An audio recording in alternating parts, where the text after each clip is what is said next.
Le samedi 24 janvier 2026, à la librairie autonome de Forbach, l'association La Voix d'Adam a organisé un café autisme inclusion. Pour mieux comprendre cette initiative, Tobias Jacob, le président de l'association, nous a accordé quelques instants à notre micro.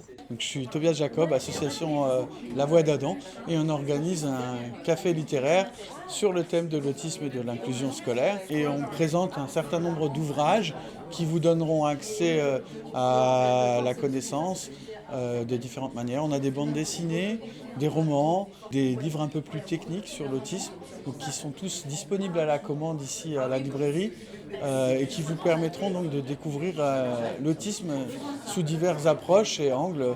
Aujourd'hui, Tobias Jacob poursuit ses démarches avec détermination. Il a déposé plainte contre l'État pour tous ses défauts de prise en charge. Une démarche forte qui reflète l'urgence à agir pour tous ces enfants laissés sans solution. Donc notre association, donc, elle milite pour l'inclusion scolaire quel que soit le handicap.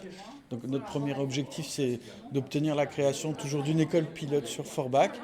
Et pour sensibiliser du coup les pouvoirs publics et tout un chacun, les citoyens à l'inclusion, on organise ce genre d'événements comme le ciné-débat et comme aujourd'hui. Voilà. Il était important pour moi aujourd'hui d'être là pour soutenir Monsieur Tobias. Les AESH sont très importantes aujourd'hui dans l'inclusion. J'aimerais bien qu'il y ait plus de collègues qui s'investissent avec nous dans ce genre d'événements parce qu'elles sont concernées tous les jours par l'inclusion. Et voilà, je trouve que ce genre d'événement est très important pour nous aujourd'hui.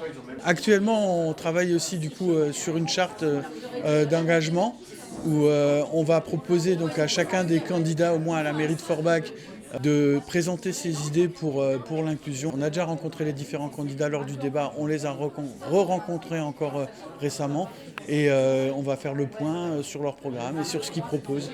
Et donc le 28 février, on a l'Assemblée générale qui aura lieu où on présentera donc les différentes idées des différents candidats pour que tout un chacun puisse du coup faire son choix lors des municipales avec l'éclairage qui conviendra. Tobias a rencontré des dizaines de candidats au-delà de notre agglomération.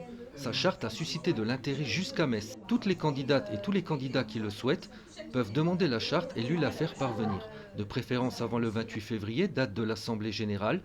Les propositions qui leur seront remises pourront ainsi être mises en avant et débattues par les membres de l'association. En tout cas, il affirme déjà avoir reçu de belles propositions à valoriser de la part de candidats et de candidates en périphérie de Forbach.